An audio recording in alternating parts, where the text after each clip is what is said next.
Bună să ne fie ziua, inima și viața de la suflete. Așa cum v-am promis, dau startul unor ritualuri simple. Acesta este un ritual de abundență și prosperitate.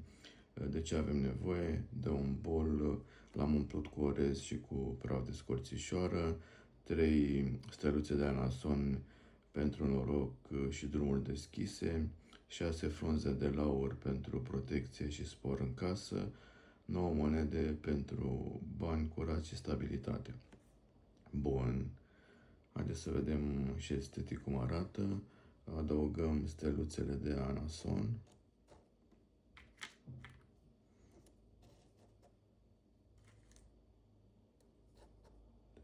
Pe urmă, dafium sau laurul, 6 frunze.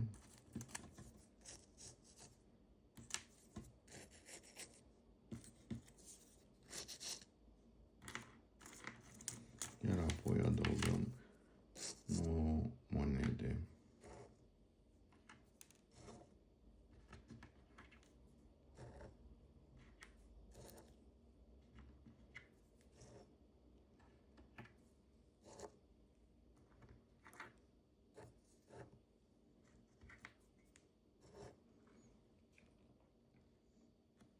Mai punem un pic de praf de scorțișoară